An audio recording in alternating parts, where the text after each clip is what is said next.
Good morning. Thank you for that introduction, Priyanka. Welcome to IndianTelevision.com's News Television Summit, co-powered by TVU Networks. It's always a tough act to follow when India's top-notch television journalists have spoken from their hearts and from their minds. But then if you follow that particular session with India's heavyweights from the technology side, it's relatively easy. These are the guys who make the television journalists look good, thanks to the technology they put into their networks. And some of them are old friends from industry. It becomes even more easier. Let me present to you Dinesh Singh, the CTO at NDTV. He began his career as a services repair engineer for Sony Broadcast and professional equipment at New Video Limited, which was a service provider for Sony equipment.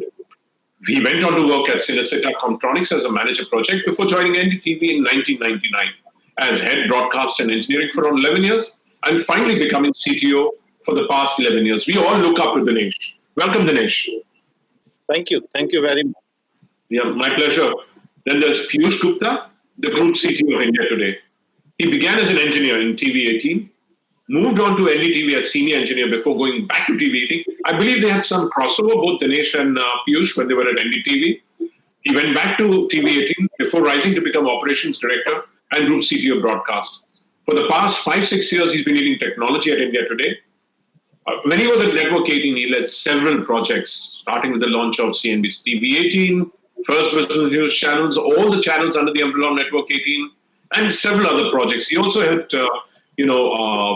migration of broadcast operations of Viacom channels, MTV, Nick, and VH1 from Singapore to India after the successful takeover of IBN7. Then we have Rajat Nigam. Welcome, Piyush. Are you there? Yep. Thank you. Thank you for inviting me. I love the fact that both you and Dinesh began as engineers. That's correct. And we were working together.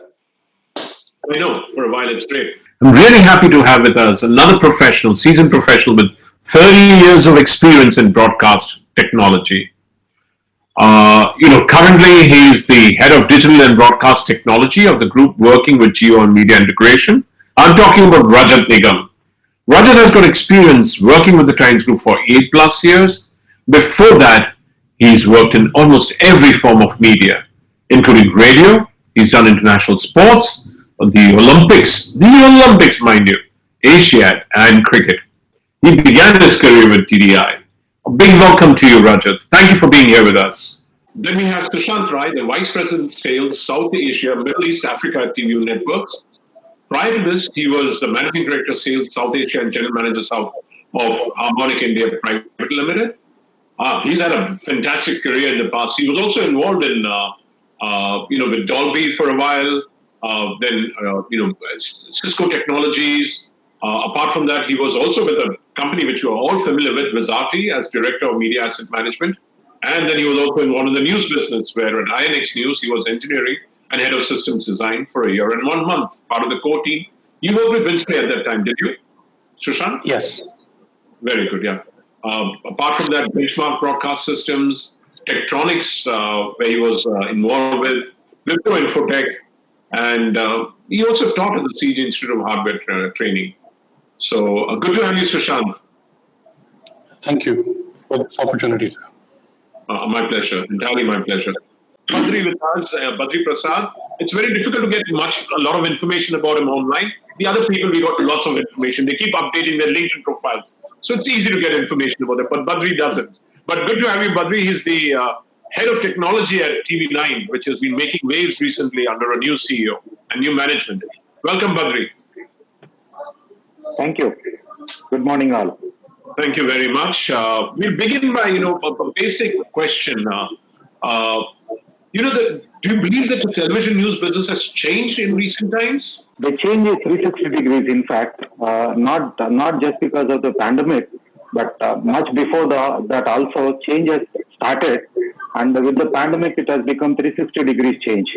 And the news, as we were talking about, the quality is not important. The content is important. How authentic is the news? That is important. And who gives it first? And so it is. The people are not just relying on television, but the social media is overtaking television. So we have to compete with the social media equally, the television.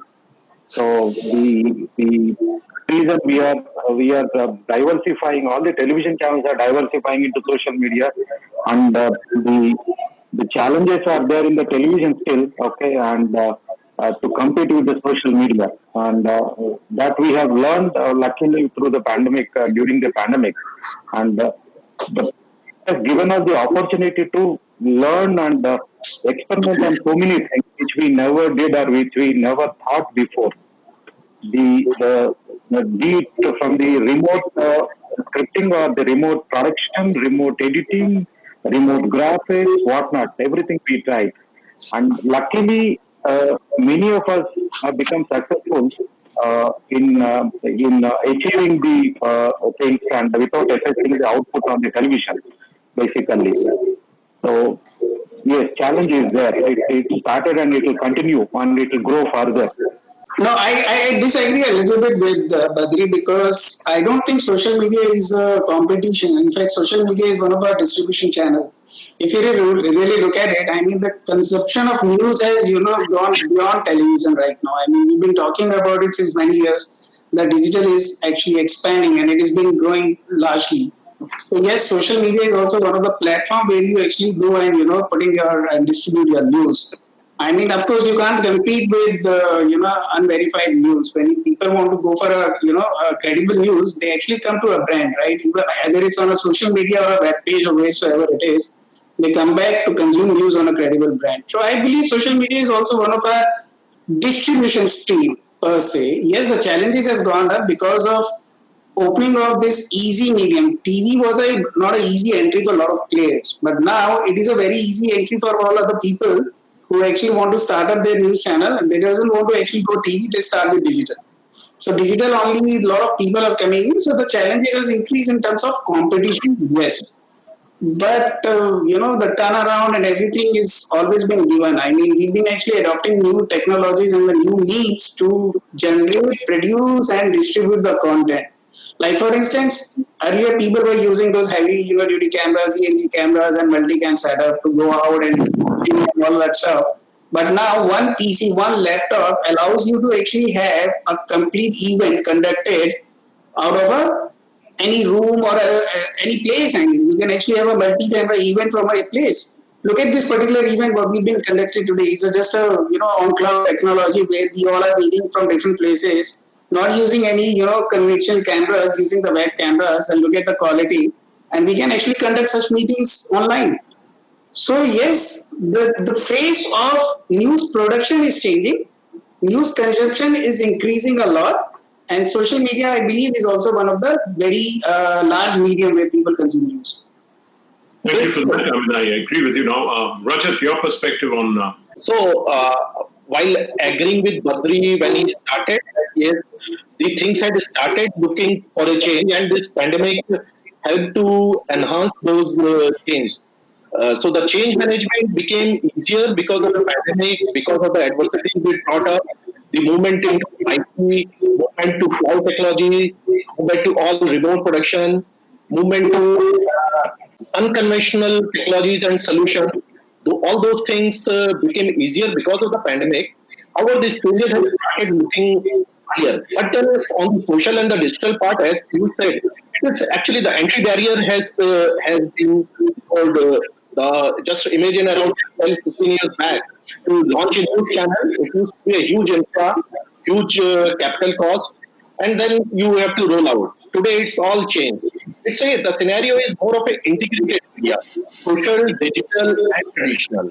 Even while the distribution platform away from the social and the digital, even the news gathering for the traditional medium happens through social and digital. That is also another. It's all a support ecosystem. It has to mutually coexist. The challenge is more. It's all four. It is for the technology. It is for the business. It is for the production. To me, I see it. There are two keys which are in here. One is cost and other is creativity. So the creativity associated with the content, be it news or for that matter, non-news as well. And then two is on the cost. That is wherein the technology team comes into play. whatever we have to provide as a infra or a solution, it's a cost business today. The business is not galloping the way it was earlier. The cost needs to be in the output to at what cost you are giving the output becomes important. And that is wherein we technology people become more important. Earlier we were more of support functions. Now the things have changed. We are actually the enabler. We are the drivers as well. Fantastic. So thank you for that. Sushant, from your perspective, how has television news changed? I agree with what the panel has said here that prior to the COVID as well, the transition to moving beyond legacy devices had started. Uh, COVID was the catalyst, and we've seen these changes. We've been busy through the COVID addressing these requirements of our clients. Just to give an example, I mean, we had clients who came back and said we want to reduce costs on going out in the field and using phones. We came out with something called the dual camera capability on the device, on the phone.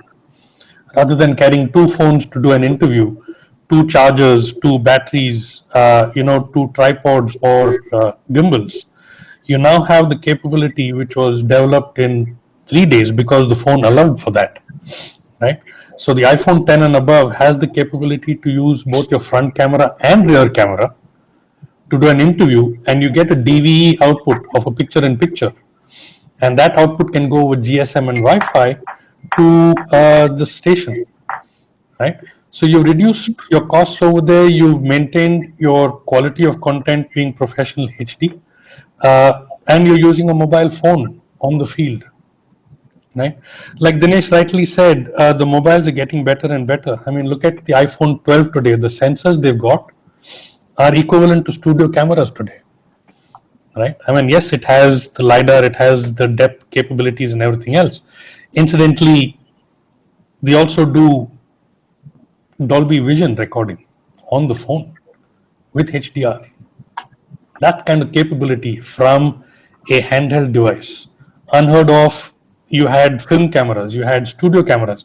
Now you've got a mobile phone doing it, and that's where news is going. I mean, it's getting democratized. It's being given to a lot more people. Like Dinesh rightly pointed out, it's being given to production crew. You never know where news is going to be generated or need to be created or to be covered. So just give mobile phones.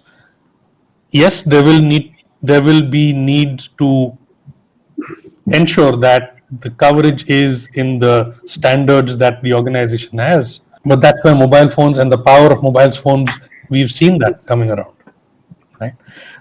No longer do you need an OB-WAN to go and cover an election rally.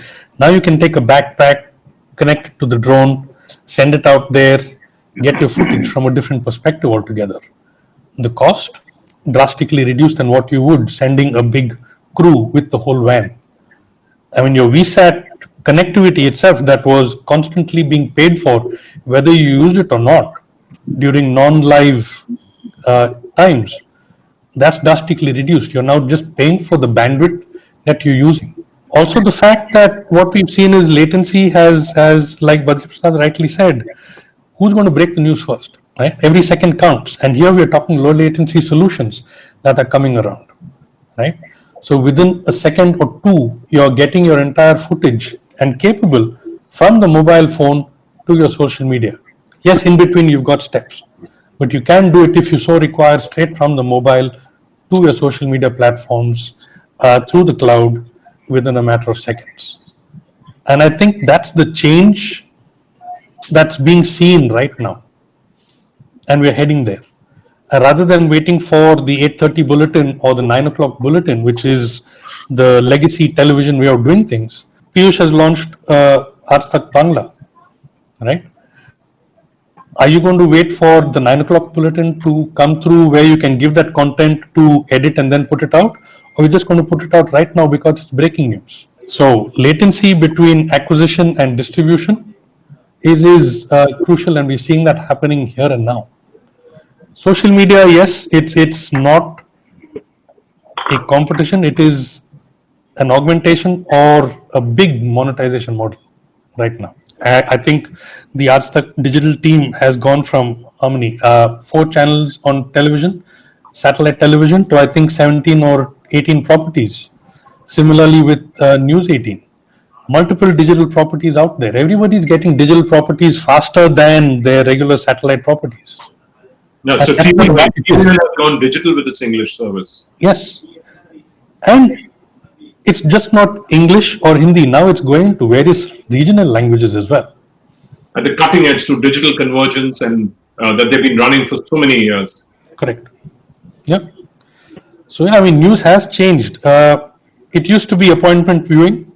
The family used to sit down and watch the 9 o'clock bulletin happen to get the updates. But now, I mean, at any point in time, you're getting an update every step of the way, and that's breaking news. If you want an editorially driven content to be consumed, that is also there on social media, and that's available on the properties of a particular channel or a network.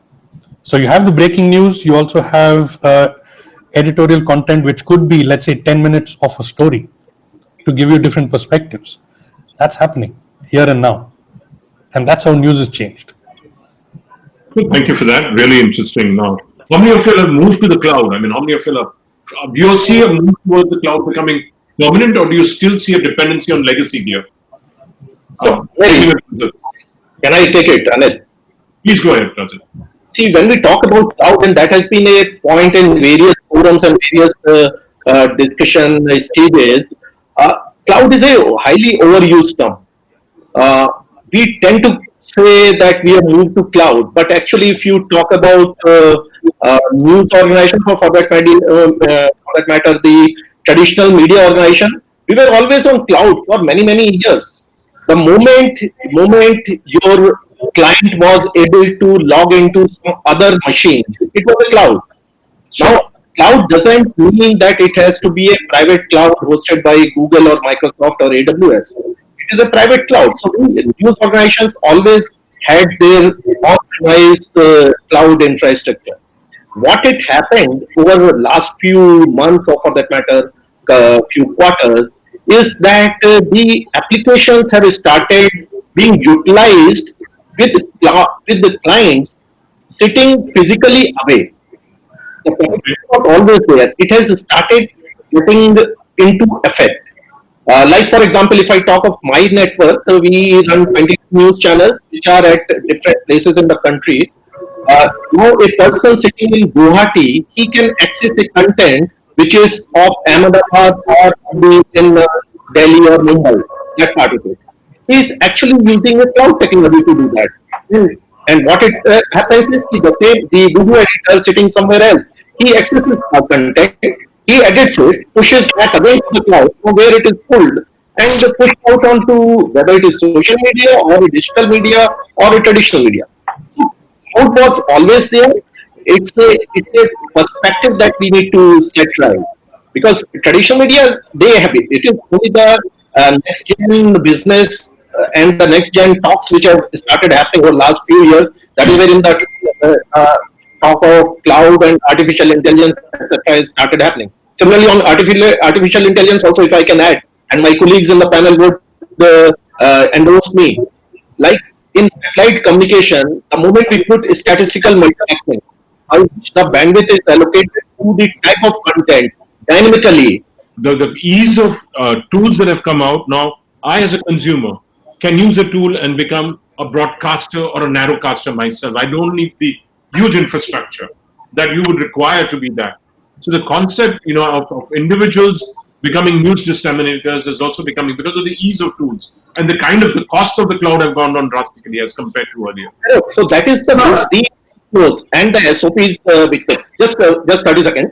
I'll take it. So what has happened? Like for example, during the pandemic, the first casualty was what for traditional media? Studios. There was no requirement of studios, wherein studios were that one facility which would decide where your news operations would be. The high ceiling and acoustically treated, with set designs being done by foreign designers. You put in lots of money on the video wall and all, but not required. So the first thing that we did, anchors be at home or anywhere else. We didn't require a studio for that matter. So that is the change which has happened. The technology per se was there. What we did during these periods, the innovation, the workforce refinement and adaptability. That has been the highlight of. Okay, Piyush, you wanted to say something? Yeah, see, basically, I see cloud in a different perspective. The biggest change what I see over the cloud was the services being started offered over the cloud. My Exchange server is completely hosted on cloud, but this is not my control. This is the Exchange server where they have been offering the services over the cloud, right? Even ANI started now delivering the content over the cloud. So I'm a beneficiary of cloud services because these services for us earlier were like either on premise or point to point. But now with the help of cloud, it has become easier. So you subscribe to the services and you are actually getting the things on the snap of the finger, right? So this is one aspect of it.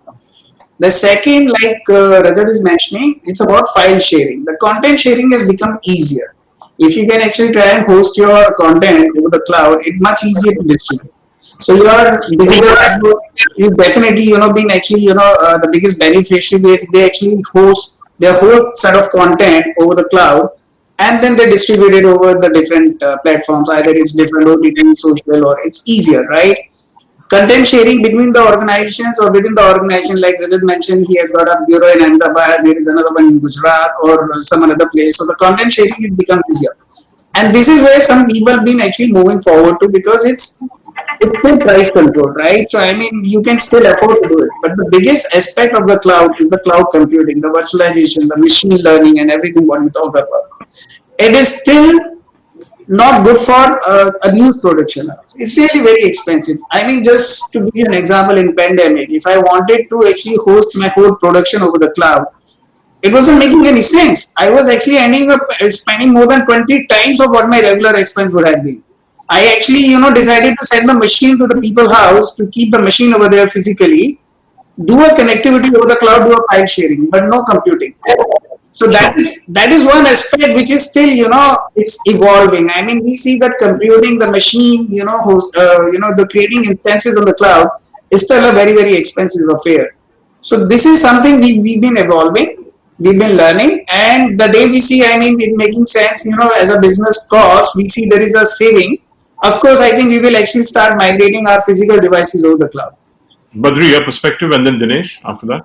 The cloud production or using the cloud technology for the television industry is not new, as Rajat said rightly. We have been using it since years, but practically for news channels, using the cloud technology is not that the I mean not feasible or it is not possible in reality because we are into the war of giving news.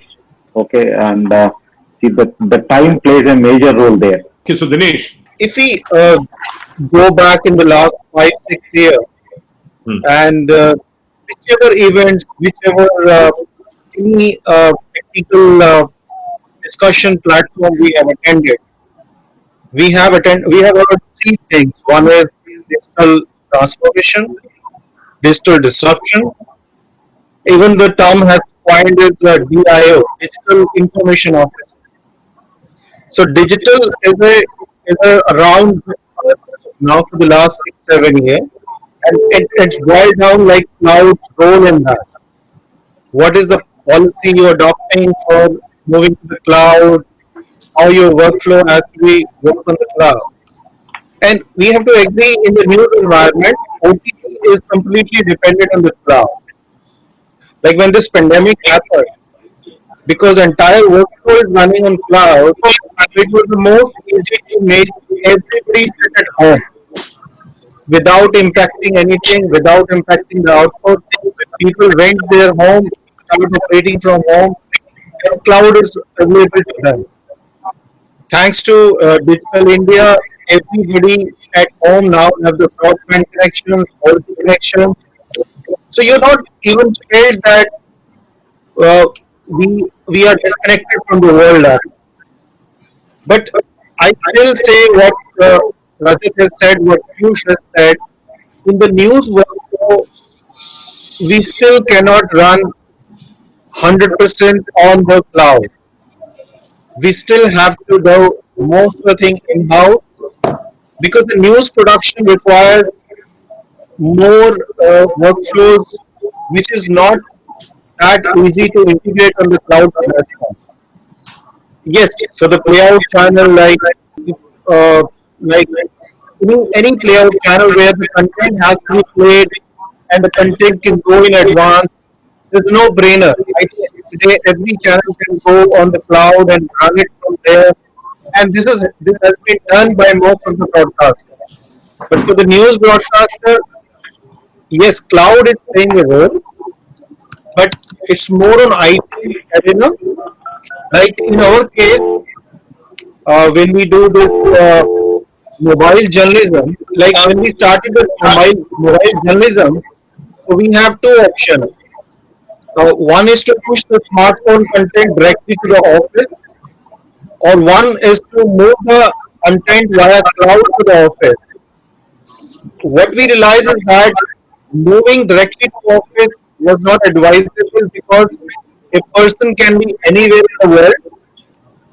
If he try to connect directly to the office and do a file transfer, he has to come through multiple hops, and the speed is not the same. But if you use the cloud, because that for each CDN player they have their server distributed across the world, so wherever they upload, they get the same speed, and wherever they have to finally distribute, all those servers are well connected and copying each other, so the workflow works better.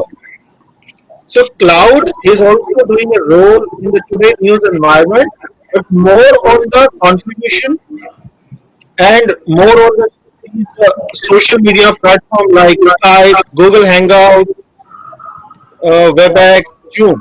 Great. Thank you for that input. Sushant, your perspective on this, and then we'll move on to Badri. Oh, Badri, are you there? No, let Badri speak and then you speak. Badri, your perspective on this. Okay, fine. Yeah. The cloud production for a news point perspective, it is a very challenging environment because of the presentation. Who's first is the most important because of the competition, and it is much more important to give news first, and that too in a authentic news. So the moving cloud, it is practically it is possible, but not 24/7 kind of thing. Yes, we can move the scripting part of it, and the proxy editing also can be done. All the possibilities are there, but it is that is a question mark. Especially in the breaking news scenario, it is very difficult. And if everybody is in the office, it is easier to coordinate with each other and then take news forward. But the cloud, and if people are sitting scattered everywhere, it is difficult. Okay, so what kind of off-premise? Continue, Badri. But we did the cloud production, whatever you call, okay, during the pandemic, and it was successful because it was a need of the hour, and we could make it successful, or we felt okay, this is good thing that we have done it instead of going blanks on it. So definitely the possibility is there, but the ease of use is little lesser. And because the cloud is not a direct connection, okay, there depends on the hops, and then what is your last mile connection, and also much so on and so forth. So, Sushant, your perspective, what do you recommend news broadcasters? You have a collective experience from the networks, other technology providers. What do you see happening? I think a lot of the perspectives that have been presented now are because we have a lot of on-premises equipment. Yeah. And that needs to be amortized. There is a way to kind of achieve, let's say, off-premises low infra requirements, right, or a facility or a solution, but this will have to be done in phases. It's not like I switch off my on-prem and then move entirely to the cloud. A lot of things have to happen in that period of time. What solutions the editorial is used to needs to be available on the cloud. The latency or the speed at which you can get breaking news out there is something that the cloud needs to address, and that's there today. if I kind of just look at the entire chain of news, if you're going to look at content acquisition from the field, that you're using a lot of IP. You're looking at content indexing that's happening on the cloud, or it can happen on premises, which allows for real-time metadata to be created for faster production and faster search and everything else. You also have tools now that are available for production in the cloud. Frame accurate vision mixing, broadcast quality graphics, audio mixing in the cloud, real-time interaction, right? Like a talkback, for example, an intercom, for example, in the cloud. All this is possible and integrated. Now, there are also integrations with, like I said, the editorial tools, which are newsroom systems, with scheduling systems, right? With ad decision servers, for example. All that is possible today when we are off premises, in the sense that if you're going to the cloud, it's possible that you can avail of all these solutions. So there is an end-to-end workflow available, or will be available in the very near future, and work is going on that, where you're seeing content coming from, let's say, a mobile phone on the field, getting into the cloud, being frame accurately switched between multiple sources, be it a backpack or a studio camera or a file that is being played out from either a video server on premises or in the cloud. Graphics being overlaid on it, scheduled as per the newsroom rundown and played out from the cloud. Now, once it's played out from the cloud, it's already branded with lower thirds and things like that. But if it's being syndicated, then you send off a clean feed. If it's being put onto your own channel through IP headend, it's possible to do the branding as well. So the MCR capability is also there in the cloud today, right? And of course, one thing that MCRs need to do is to provide a feedback to the ad teams that these ads played out as per schedule. That's also possible. Once from the MCR, it can go straight to the IP headend, it can go to social media, it can be distributed globally within a matter of seconds. So that is a vision, that it can go off-prem all the way in a very inexpensive manner, right? Number one. Two, because we have a lot of this on-premises environment, we still have to kind of go through that hybrid scenario where we work with the on-prem equipment, and that will happen. That will happen. There is a goal that we need to work with to kind of depend very less on on-prem infra and go towards the cloud, where it is flexible, it is agile, and the amount of redundancy you would get in the cloud. And today, my vision mixing solution that is being used here, 6 inputs right now, it's, let's assume, a 6 input switcher with 100% redundancy in the cloud, right? That's a little difficult to do on-prem, and it's not that expensive either. And the good part with the entire cloud or off-prem solution, it's on a pay-per-use model. So if I'm going to use this for 1 hour 17 minutes, I pay for 1 hour 17 minutes. Unlike when I buy fit-for-purpose devices, which I have sold 10 years ago, 15 years ago, right? That's fit for purpose, and till it's amortized, I continue using it, whether, or I'm paying for it, whether I'm using it at night or not, but I'm still paying for it, right? We were talking about the tech stack. This technology is stacked quite literally in our machine rooms, and we're paying for it on a daily basis, right? There's electricity, there's air conditioning, there's real estate, all of that. But when it comes to the cloud, you use it for 1 hour 17 minutes, log off, you stop paying for it. So costs will come down, ROIs will go up, and because you have the capability to send it to different distribution platforms, be it social media or syndication partners or your regular channel, you could monetize it in various ways by replacing local ads or ads with local ads. Possible to do today. I know, but why the reservation? So there are a lot of discrepancies what Sushant just mentioned. The first discrepancy I would like to highlight is He's actually talking about a linear TV channel. Again, the workflows, what he mentioned about the MCR, playout, the servers, all these things, it is all required for the linear channel playout. For the digital, there is no requirement of a playout MCR because digital has altogether a different model. There is no concept of a linear 24-hour feed. News is a mammoth. You can actually, digital can be, pushed in 500 hours of content a day. It is all up to the, the consumption by the users, which is curated, personalized and all. For the linear channel, it is not a 1 hour channel.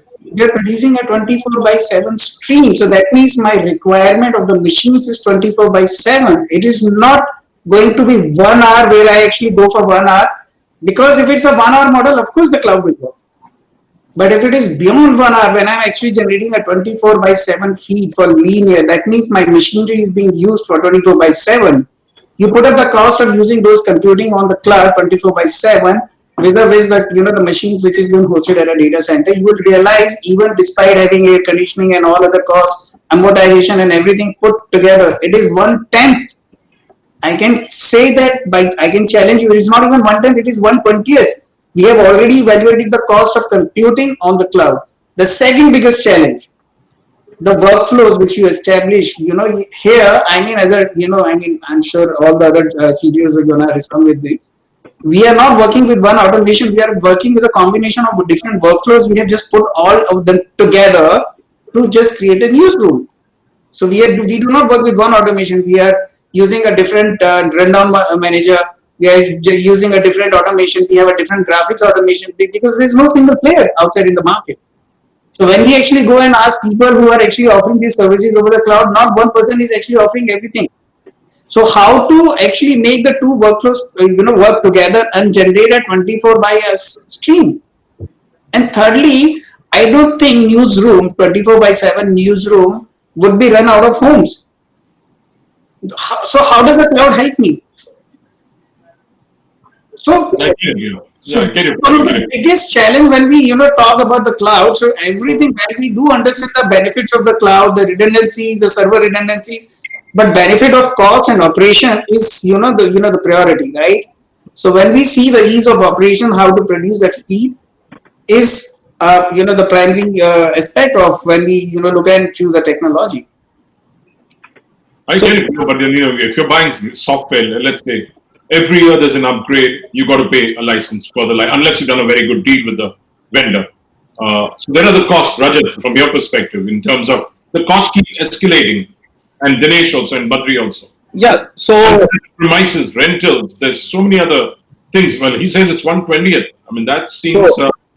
So Anil, it's a so on the previous question also you said where is the reluctance? Actually, there is no reluctance. So as in the initial part of our discussion also, what I submitted is that news business is a cost focused business today. What we technology owners have to keep in focus is the cost effectiveness of the solutions. Now feasibility, what Sushant said, yes, absolutely agree. Everything is feasible. But then it comes at what cost and what efficiency. That is the primary concern part of it. So today, if we see again, like as we to break the whole of value chain of a television channel, as Sushant mentioned, there are three parts to it. One is the news gathering, and if we are restricting only to the news, it's the news gathering. Second is the news production, and third is the news distribution part of it. So if we see how we are doing it in a hybrid cloud manner. And when I say cloud here, it is a public cloud, wherein we essentially are using cloud for all the three parts of it. News gathering we are using, wherein we use public cloud.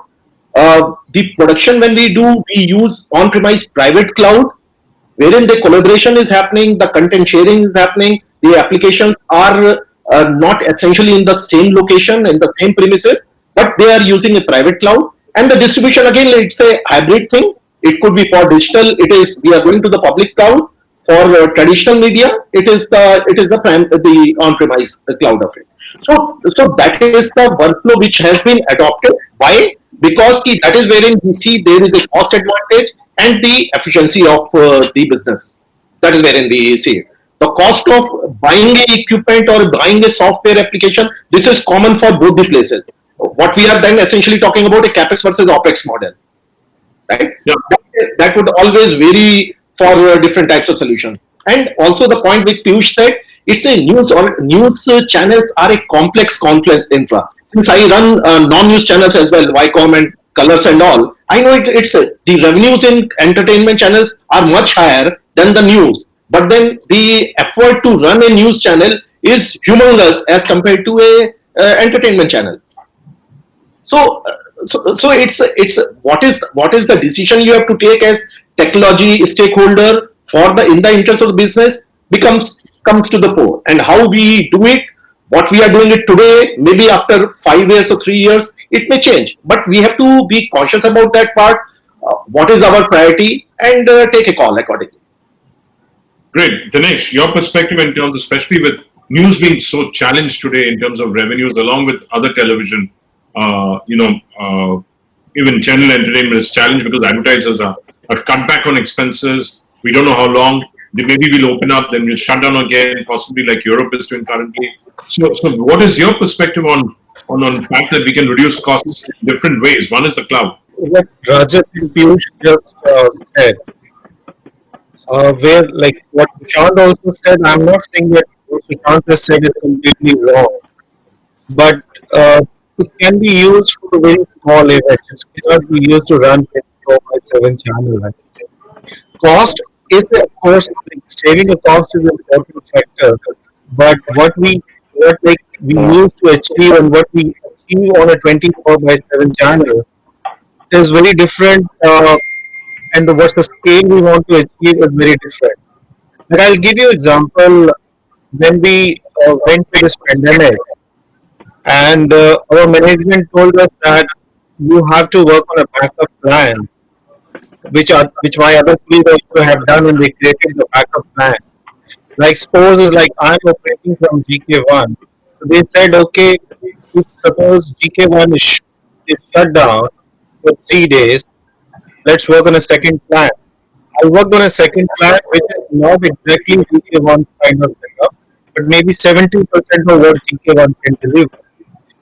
Then they said to me, okay, if the second is also shut down, what is the third?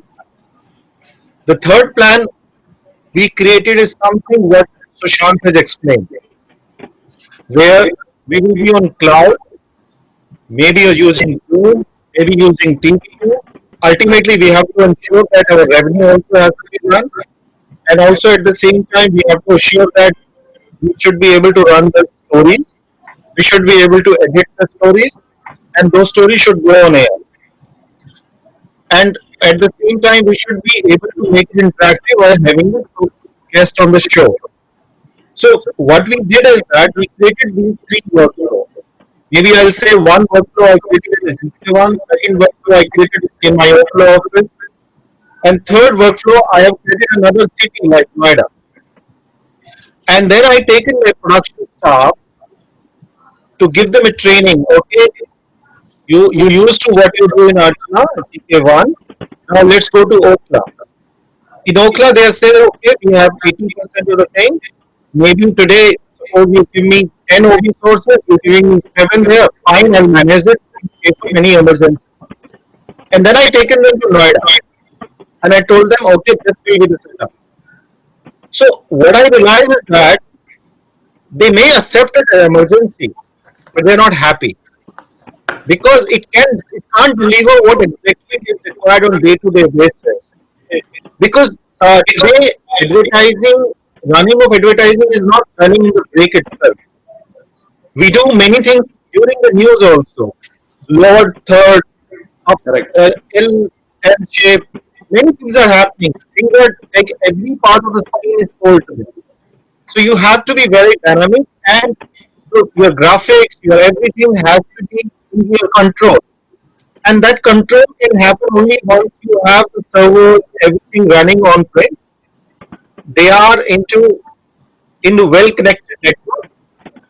But yes, whatever Sushant is saying, workflow and the vision wise, it looks okay. And as it progresses, it will it will make we may achieve. Like it's not like I won't say it's impossible. maybe at one point of time we also felt that using mobile phone in place of traditional camera is not good. We should not do it. It may be a wrong for us, but it worked for us. So this will work, but as on today, it has not reached to a level where it's supposed to. Maybe in the coming year, or 2 year down the line, we may have a better workforce today, like Prashant has took us into the sixth way work. Maybe in a 3 month down the line, more functionality has been added. Uh, and new, most important is communication. If your communication is sorted, you can sort out many things. Communication plays the biggest role in the news actually. And today, like suppose we presenting into this environment, we discussing for last 1.5, 1 plus hour, we facing eco problem, we feeling that there is a mismatch is happening, there is a leakage is happening. So these are going to be big teaching issue once you run the news, because that's a totally has to be a different environment. You can't see, and it's live. It's not like you're recording and then playing it out. So what Piyush has said, that maybe to do one of the event where we used to take one production van with a 6 camera setup, 20 people crew there, which is now sorted out. Like we can do this kind of show and record it and then play it later. And if any in between some slippage is there, some leakage is there, we can fix up a editing table actually. So that's my view on. You have to unmute yourself, Anil. You are in 1998 and 1999, I used to actually work for Star News at that time, which was they had a band on some channel, I don't remember. And I used to actually go and interview people. And after that, there used to be a runner boy who used to go to the airport with the tape. The tape guy used to take it by courier to Delhi. And meanwhile, I was writing the script in my office. And I was then sending the script by email. At times, I used to give my voice, and I used to run the voice, and they used to put all of it together. That was the way it was running until we started doing FTP transfers to video files, and then now we moved to more and more IP delivery. So, my perspective is that, Badri, I mean, this is to you. Times are changing. So while yes, cost can be high, maybe a hybrid model is useful, and having alternative scenarios built in will be useful for news channels. Yeah, a hybrid model. I would vote for a hybrid model because the cloud control of environment in the cloud scenario is not in our hands, because lots of other, there are so many. I mean, one is the latency that is under nobody's control, and I do not know how it can be controlled. Okay, the latency is plays the main factor in the live production, especially the live is. I mean, live. When I said live, the news for news, everything is live. There are people likes live. So the latency is always an issue, even with the backpacks that we are using. Okay, with the 8 SIMs or 10 SIMs also, the latency is not good always. Okay, and the in the cloud production, you cannot control the bandwidth. Apart from the latencies, bandwidths are not under your control. Whatever you say, the because of as I said earlier, okay, because of hops and because of so many operators involved in the bandwidth. As you said, for a short while, an hour or half an hour, we can go for a cloud production, not for a 24/7 operation. Okay, okay. But I can say the some portions can be shifted to the cloud, like a scripting, a story writing can be shifted, and a proxy editing to certain extent, not for the breaking news scenario, but yes, in a lean time, that is afternoon or the lean times, you can shift it there. But the question is again how much you are saving. That is still not clear to us, because the cloud costs are still on a higher side. Take the AWS costs or the other things, no, they are still on the higher side. So I think the coming years will give us the because now that we have worked on a cloud during the pandemic, and we have seen the performance and the challenges we have gone through, we know how to get over those challenges. So maybe another coming 3 or more and more production will happen on a cloud than today. Sushant, do you have anything to say? Or I can move on to the next component, which is archiving and managing the assets that you have with you. Is the industry utilizing those assets? That's what I'm going to be asking you. Archives, are we really utilizing? Or are they just lying there and we are not using it enough as much as we could to monetize? The challenges on editorial to monetize branded entertainment that they want to get out there. New ways of monetizing through different ways of inserting advertising. So, Sushant, do you have anything else to say?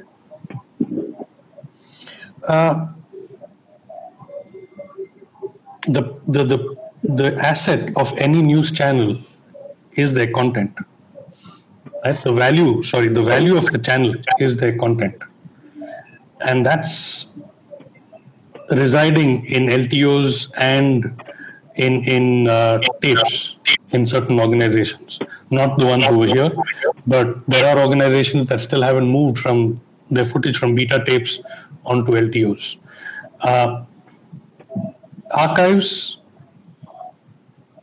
is still valuable. There is value in every frame. During the pandemic, I'll just kind of draw a parallel with the power of archives when it comes to entertainment for a moment here. Please bear with me on this. Because there wasn't any production or no production of new content happening in the entertainment sector, they foresee a kind of shortfall of new content being shown on their apps or on their channels in the coming year. Right? Now, let's assume you still have to retain. I mean, the number one imperative is that you have to retain your client, your subscriber, who's paying for that content right now. How do you retain him? One easy way to do it is to get back into your archives, enable slicing and dicing of content to keep your subscriber engaged. I want to see the top 10 scenes off.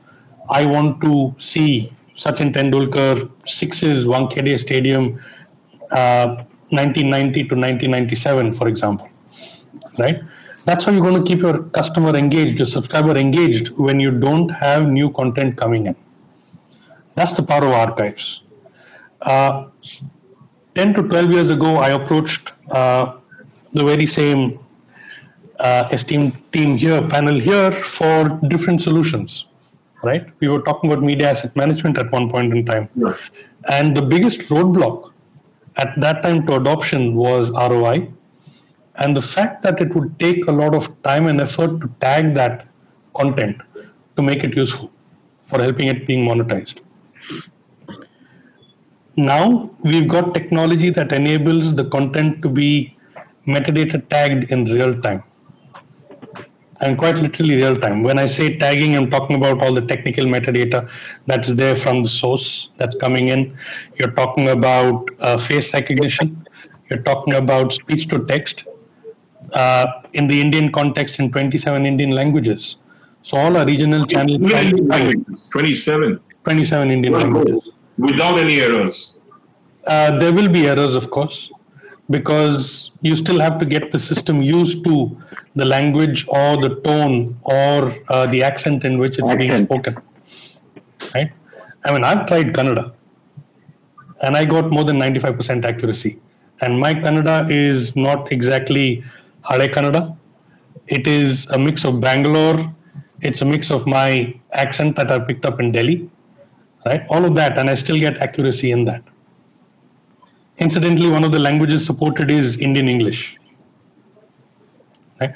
Point being that now that you have all this content available and the tags available, it's easy for you to go back and search for that metadata or allow your subscriber to search for that metadata in terms of phrases. Right? An oft repeated dialogue that most of them have heard is Jerry Maguire's Show Me the Money. I mean, I don't know which movie it was, but I know there was a Tom Cruise in it, and I can put the words "Show me the money," and if it was digitized and tagged, it would pop up in a matter of a second, frame accurately, right? And I can trace the ownership of that content or the where that content came from all the way up to the ladder to the source, right, to the parent clip. That's possible today. Imagine from an editorial context doing this, to be able to search for a dialogue or a comment that maybe a politician made, and for the producer to be able to search for it and present it back to the anchor to counter the politician. I mean, it's a different issue that the editorial may want to do that or not. That's beside the point. But the power is there, and to do it immediately. Now we have a vision where using this AI, while a script is being written, you are getting the associated content in audio and video being made available at the site. That's a vision. That's what we're working to. That's the power of archives. So you have a very powerful search engine. You have a lot of metadata that's been created. And when integrated with, let's say, newsroom systems or scripting systems, it's possible for the journalist to continue typing the script either on the mobile or on a laptop or on premises, and to be able to get associated audio and video next to that. So the cost of producing that content is going to be drastically reduced because it's saving time. And it's frame accurate. Now that also brings me to the point of pushing breaking news out or putting news out faster. This helps in a huge way. Yeah, that's the monetization part. Yeah, the monetization part of all this also. Yeah, it's. I mean, now based on this, if I need headlines, it's possible for me to create headlines from a search, right? If it's possible, I mean, I want a more editorially driven 360-degree approach of a particular story. Again, using this search with the metadata tags that's in there from my archives, it's possible for me to create this story which is, let's say, 7 minutes long or 10 minutes long to present a 360-degree approach, not for news channels, but at least for the digital medium, right? There are people who would want that. I mean, yes, I saw the headlines in the morning, but now I have a little time with my cup of coffee and I want to understand the story better. There, I can have ads which is pre-roll, mid-roll, post-roll. I monetize that content. Possible to do today. So that's the power of archives and its ability to be monetized.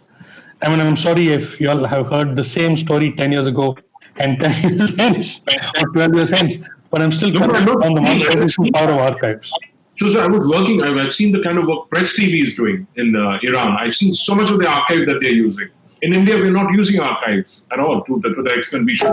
Correct me if I'm wrong, to the extent of getting beaten up by y'all, but are we using our archival material well enough? Yeah. Each one of you. Anil, it's the scenario what you said, not use of archive was there few years back. Fortunately, I'm sure the current set of panel which is over here, the status on archiving and the archive management is much better today as compared to few years back. We have the archive which is digitized. It's available for monetization. The important part of it is the data analytics, and which would, like when we talk about the language translation, automated language translation or use of NLP and all. So that would happen. More the data, better the accuracy would be. It would improve. The face recognition and auto retrieval of the content, etc. Those are the intelligence which would be brought into the algorithm, and that's a work in progress, and that would remain work in progress for many years as well. So the data, the archive content, is it digitized, available for editorial to use it? Yes. The efficiency of retrieval would be varied over different time and different subjects and different. I get that, yeah. So that's what I mean. I didn't mean specifically you're not archiving, but it being utilized as product. Right? Piyush, your view. Yeah, we've been actually, in fact, as a news organization, I think we are one of the oldest news organization right now in Indian media. We have a 40 years of history. And I can cite a recent example when the Ayodhya verdict came out. In fact, India Today was the only video channel, available at that time when the Ayodhya, the mosque, that whole incident has happened. In fact, they are the only one who actually videographed the whole thing. So we are using the archive in a very better way to, tell our story to our audiences. So we, of course, had, Sushant has said, and I completely agree with Sushant that the archival and the search has to be, very, very, uh, in real time. I mean, to be very frank, if you can't, because then it's a black hole. So we have, like, for instance, we have a 1.5 million of news images which we have archived for our print media from our print media library. And from TV also, we have more than 2 lakh hours of content which is been archived. So if you cannot actually find a byte in the day of need, then it's of no use. So yes, the new tools, the new technologies, what we've been talking about, and they have evolved clearly. I mean, I completely agree. We started this exercise about 4 years back when we wanted to use this speech to text, but the accuracy was very, very bad. I mean, only 45% of accuracy we were receiving. But nowadays, like, Sushanta said, it has improved drastically because of the machine learning concept. And it is now more than 90-95% of. But I think the challenge which we all face is, yeah, while you are actually ingesting the new content, yeah, it is available. But what about the legacy content? You have to, physically hand over the content to this tool to, generate this metadata. So this is something, it's still working. I mean, work in progress, but I'm sure it's not too far. And all of us will be able to use AI, integrate AI, I mean, into our digital archive. I mean, all of us have digital archives, for sure, clearly. It's just a matter of time when we will be able to implement AI tool along with that. Can I make a sales pitch right now? I mean, the situation is extremely fertile. Perfect conditions, right? For the archive content that's let's say sitting there, right? It's possible that you do this metadata creation in the background, right? Either editorial defines what is priority, or you just kind of give it, let's say, going through a sequential old first to new, or whatever. But while you're doing your new incoming feeds being tagged, you also have a lot of the old content that's sitting there in your LTOs and things like that. And you can, in a kind of batch mode or an offline mode, at least in the background, create that metadata that you want to fill up the rest of the fields in terms of the transcribing, in terms of face recognition. And that makes it more powerful. No, I understand. That's more powerful. So that solution is there. No, of course, there are a lot of solutions. We just want to, like I said, because, we don't work with one automation or one workflow, right? Yeah. So you have to take care of your different ecosystem which are already present in the, place, Correct. right? So we have a digital team, we have a, linear team, we have a syndication team. There are various teams. They actually have a different behavior, right? They consume data in a different manner. So how to actually satisfy the needs of them, and then have a plan to integrate a new AI tool is the challenge. I'm not talking that the tools are available clearly. Correct. It is just that integration. How should we integrate? Like I said, it's work in progress. So we are taking steps. So, but I mean, if the solution would be ready in 2 months, no. Answer is no. But within a year or so, yes. Fantastic. Yeah. Solutions would work, Sushant, when the content is digitized. Yes.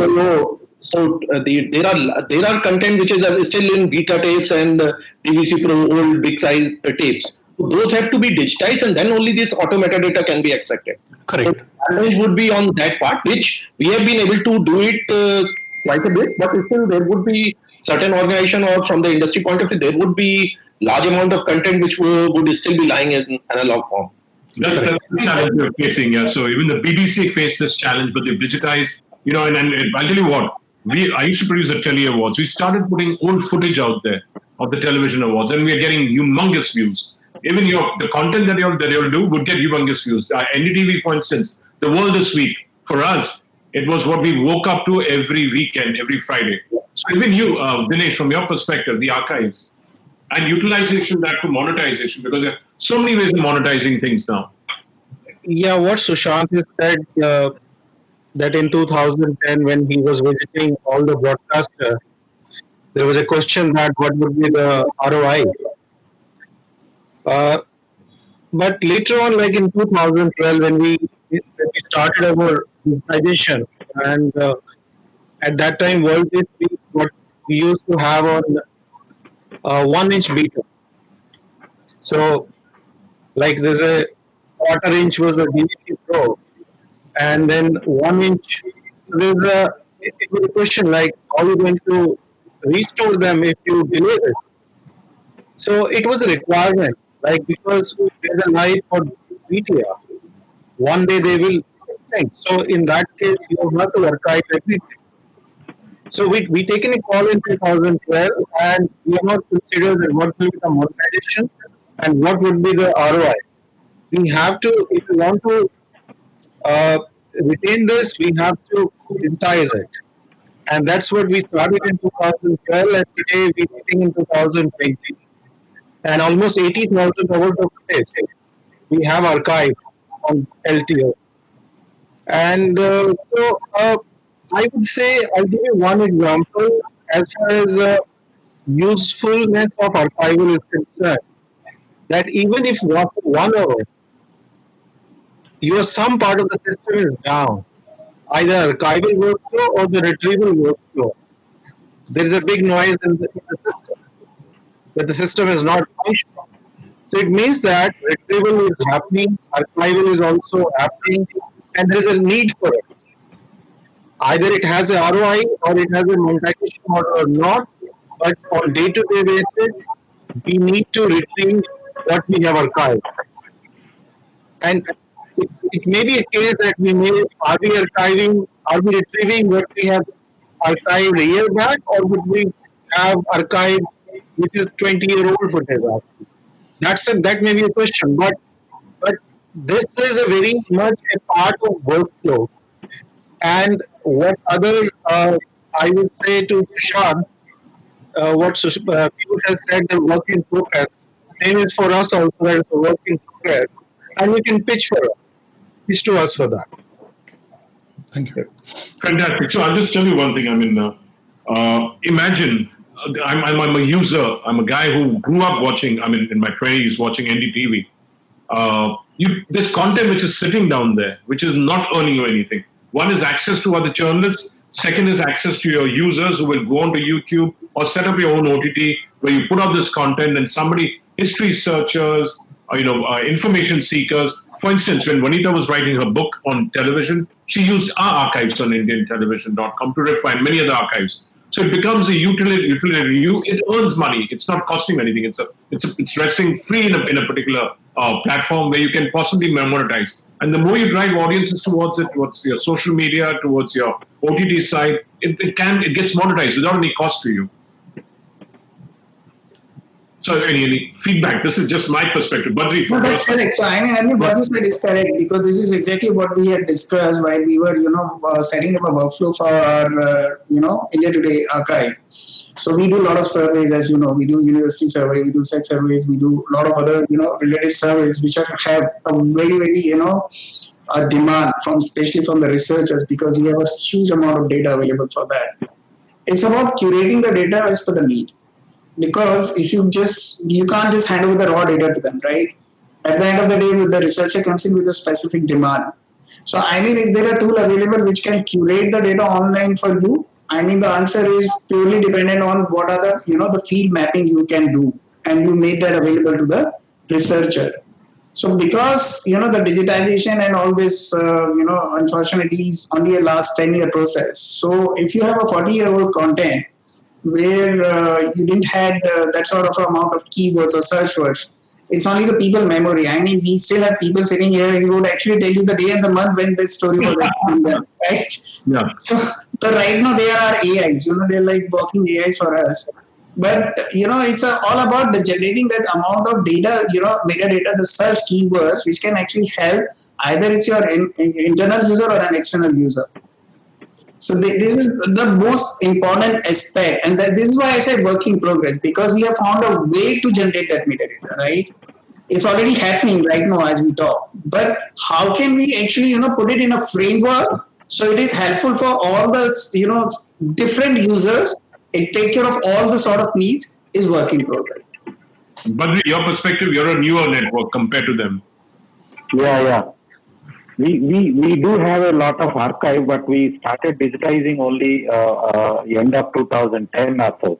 But it was a huge task to digitize the earlier ones and then cope up with the present ones. But the one thing is that we are not able to monetize with the whatever we have archived. We are not able to do that because of so many other reasons. may not be the programs are not there, not designed programs are there, or it is already available on social media. Without our notice, it has went to social media and all. It is available everywhere. And but again, coming to machine learning and AI using in NAM, okay, for meta tagging and all, I feel it is not mature to that level still because of the regional languages and the regional accents, and it is good for the main languages, not for all the languages, because of in Telangana itself, our state, there are more than 100 dialects are there. So it is not possible for the machine to understand everything. So the monetization is not happening, I feel. Okay, the way when you compare with the archives that we have and then what we are showing is very very less, except for the metas. The other things are important things are being lost. Not able to utilize them. But I think I'm sure the same case with many of the channels.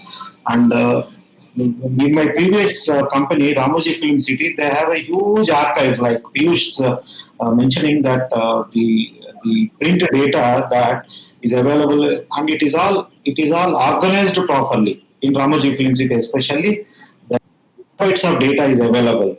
But how many people are using it is a question mark. Yes, some people are using it who knows the value of it, but not many of them, not the newer breed, not aware of the utilization of archives, so they're not able to use it. So the content team have to be enlightened, or they have to be they have to be known about the archives that we have, what kind of archives that we have, what is available. Then only probably they will start using it. So they have to be taught what is available. Absolutely. So that's one part. The other is also the user at home being able to access it. Exactly. Sudarshan ran the content, Ramayana, Mahabharata, ancient content, and it did so well during the pandemic. Another thing that GECs have not learned it so far, except for the news channels. The example is that during the pandemic, GEC started showing Ramayana and Mahabharata kind of thing. Okay, they do not have any content, as Sushant said earlier. If they have done it properly, they could have come out with a new program from their own archive, which they could not do it. So they started repeating testing. So here, I would point out, Badri, it was not so. Yeah. We had the content, it was archived, digitized. I'm talking of colors and other channels, and the reversions of the old programs just because we had the digital archive done. It was possible to churn out new versions of the old program and put it on the channel. So we did that. So it was. So we did. Okay, good. Yeah. I have not seen on Telugu channels, but yes, if you have done it, it was a good thing. Unfortunately, we didn't have Telugu channel. So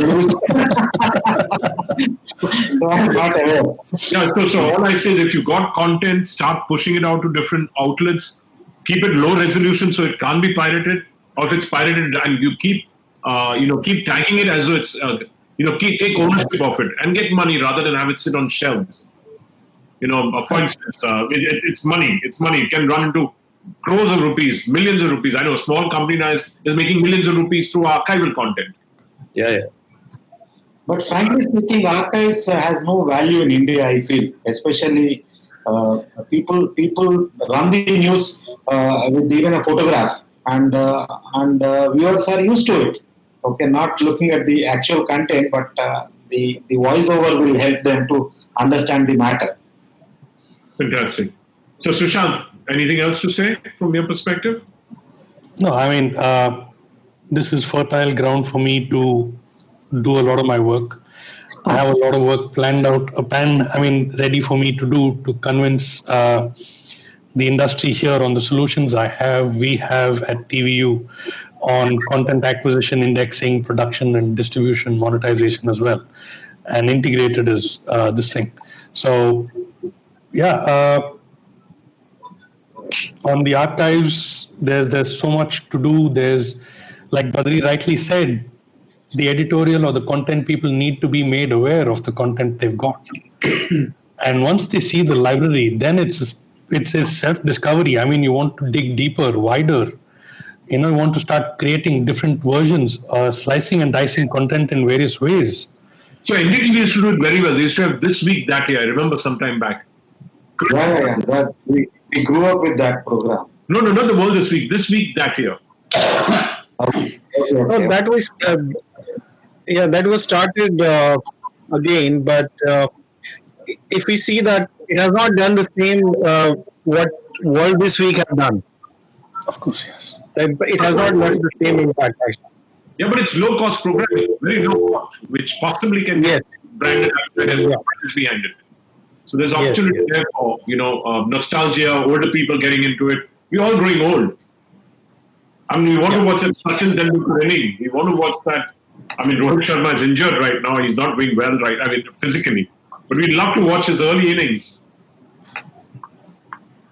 Yeah. Yes. So sorry, Sushant, I interrupted. Yeah. So I mean, yeah, the ability to search for that content and to, with various permutation combinations of keywords, and having that power right down to the languages that we have, it's a very different way that news is going to be produced and can be produced. No, but you didn't answer Badri's question. He said the dialect part. He said there's a Dialects, yes. The dialects. on dialect and the languages. It's 40-45%. Rajat said that also. Or Rajat, or was it Piyush? Yeah, everybody has the same experience. Yeah, so 40, but now you're saying it's 95%. But Yes. with time, it would improve. 95% and upwards, that's where the AI comes in. So you have to have the language, the accent to be recognized by the system, and more content you put in, it gets nuanced even better, right? And yes, from 90+%, it can go higher and higher.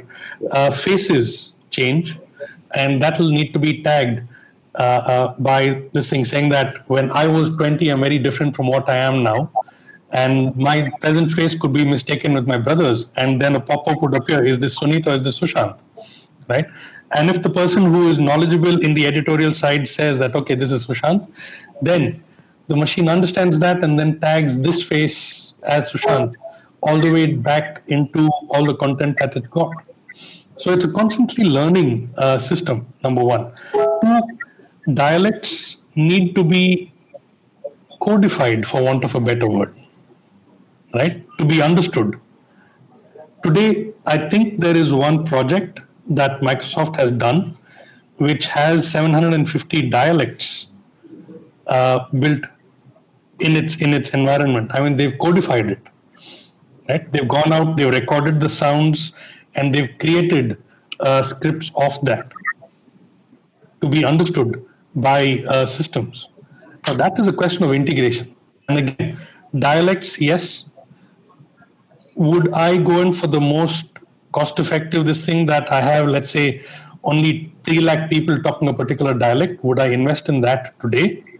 Or would I invest in my 27 Indian languages?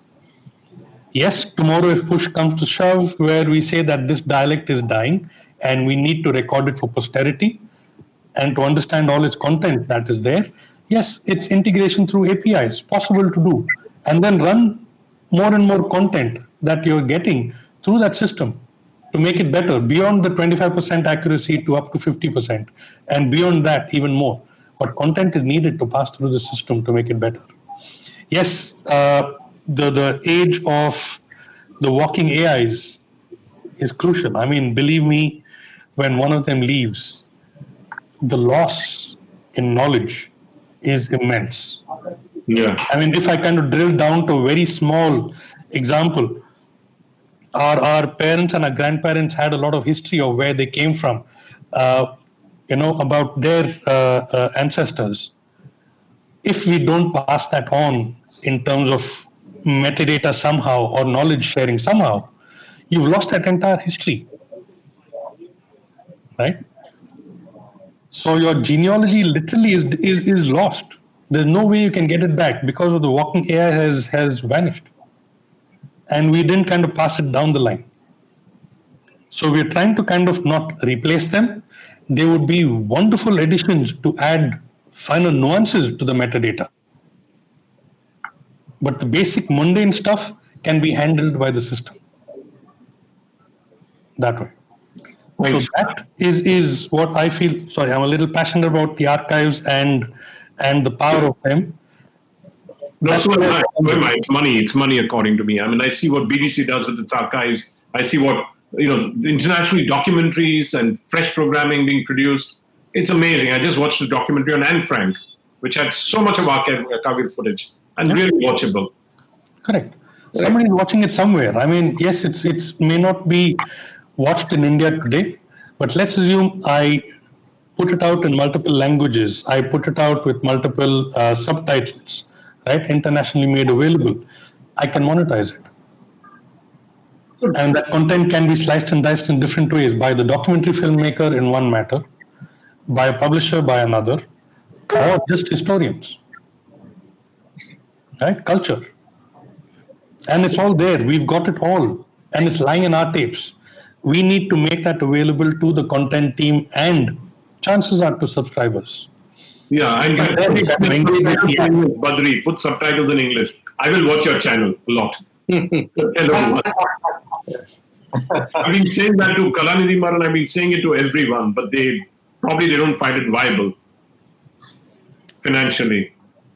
Continue, Sushant. Yeah. No, it is not that expensive. I mean, again, closed captioning, for example, it's not that expensive. I mean, the fact that you've got the speech to text done, right? It's a question of now taking that text and re-injecting it back when it's being played out as a closed caption within 10 seconds of it being generated. The accuracy will need to improve, yes, because the language, the understanding of the language and changing that to text will need to improve, yes. And that is going to happen over a period of time, but we need to start. Absolutely. So any last words from any of y'all? Because we've spent a bit of time. I mean, so we talked about using the cloud. We talked about archives. And then we talked about, probably these were the two main things we talked about, how the pandemic affected us, how we've transformed, talked about cloud, and we talked about archives. So any of the points I want to make on the tech side? ATSC 3.0 doesn't really affect us. Do we go into that or do we not get into that? Because the US is moving towards that. Doordarshan moving towards it. Absolutely.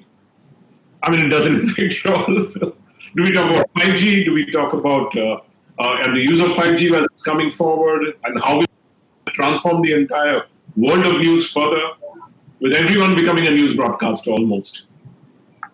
Yeah, it is the society is the co-producer of it, and society is the co-producer. Society is it's the consumer. So the scenarios of hybrid environment would remain, be it cloud or be it the use of IP technology for whatever we do. Important two aspects which, as again, like the technology owners, we need to understand and keep, and that's what our challenges would be. One is with respect to the security.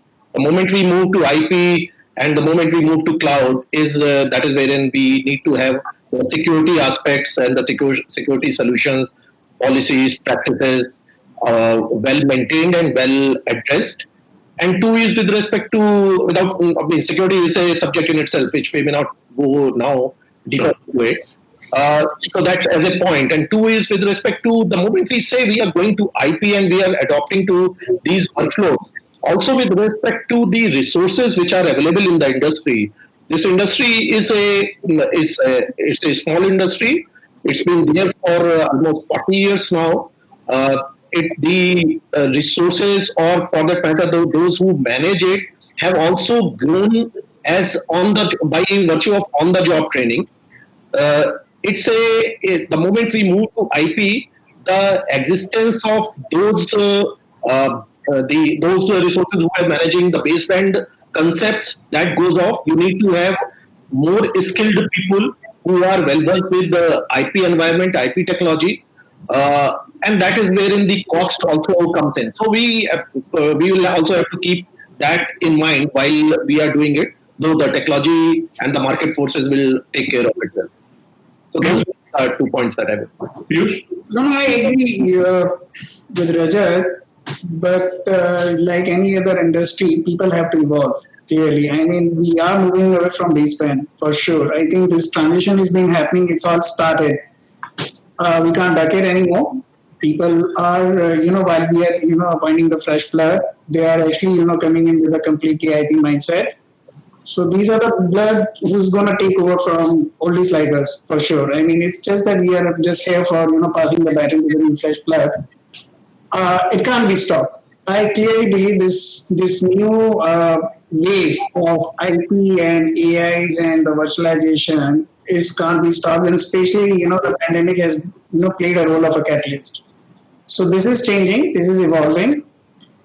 It's a matter of time that some of the legacy workflows and the equipment or whatever you want to mention that is gonna take some time to change, but the rest is all in place. So I think it's changing, it's happening. Badri? Yeah, the change is inevitable. Okay, if not now, maybe after 3 5 years. And I think it's thanks to upon us. pandemic, I disagree with you. I think it's upon us now. You're waiting 3 years, you'll be too late by the time you transform. yeah, You start yeah. now. Correct. So we have started the work. Luckily, the cloud production are using the cloud during the pandemic, and we certainly learned new things. Okay, how to do it with the same perfection like when as compared to on-premise, and the results were good, of course, encouraging. Okay, and I wish to start some work at least in the next 1 year. Okay, for the part of the production at least on the cloud. It is to prove ourselves that it is possible. Okay, I do not know really what is the cost saving, but because we have already invested in the technologies, I do not know really. But yes, I wish to. I'm talking to some of the people. Okay, what is the possibility and these things.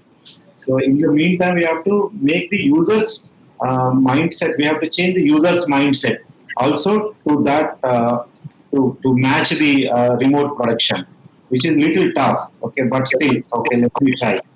And so we have to go. I mean, uh, our mindset from the baseband to the IP and then a mix of IP and cloud. Okay. No, I'm just waiting for 5G to come. Things are going to change a hell of a lot. Maybe another 2 years down the line, they'll be totally different. As 5G gets launched in 2 years. I really doubt 5G will come in 2 years. Okay, it takes more time than what you said. No, Okay. Anil, on the 5G, see, it doesn't matter whether it is 4G or 5G. The requirement of media has been met by 4G. The 5G is not coming for media. 5G, the applications will move towards automations and IoTs. So let's not look at 5G for helping media. If you have a stable 4G network and the bandwidth, your media requirements are done.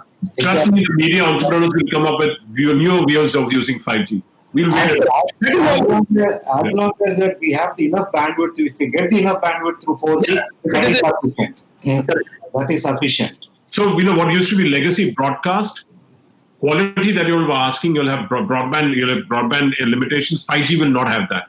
So it will do a lot more IP work through 5G. Yes, That's my I see perspective. what. So you'll be not limited by 4G's limited bandwidth. Is what my perspective is. Dinesh, your perspective on everything that we've spoken about. I'm a little optimistic. They My seem to be perspective, I would say that technology is changing very fast. There used to be time when we used to implement any project, we used to feel that okay, now we will see the next change 5 years later. That's not the case now. Every 6 months, technology is changing. Even the equipment which is now, because now you buy everything as an IT. So the shelf life of the equipment itself is not more than 3 years. So you have to upgrade your operating system, your every security patches, everything is designed in a way that you have to replenish the hardware and the software within 3 years. So you have to awake yourself, you have to evolve yourself continuously if you want to retain in the business. You like I would say that like being in this industry for 26 years now, last 5 years the technology and shelf life is not more than 1 year now. You have to keep with pace. You have to be awake. You have to see what is changing, and you have to adopt it if you want to be in business. Fantastic. So it's not Moore's law of 18 months. Now it's become a year, 12 months. Fantastic. So thank you very much, Sushant. Anything else? Any last words? Then we can wrap it up and everyone can go to lunch. No, just thank you to this esteemed panel. I mean, after a long time, I'm interacting with some of them. I'd love to kind of visit your offices. We'll do that in person when travel is permitted and when your policies permit visitors to approach you. Yeah. Thank you very much, all of you. You're being very insights. I may have been pushing in a particular direction because I'm passionate about that, not because of any other agenda.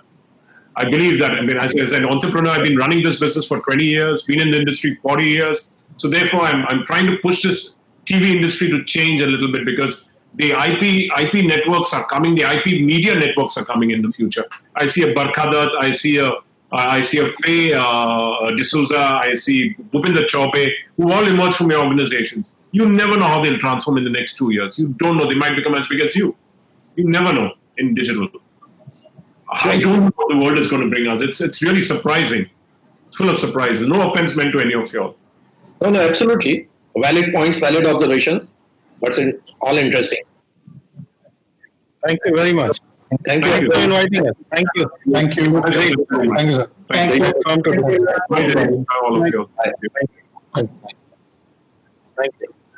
Thank you, everyone.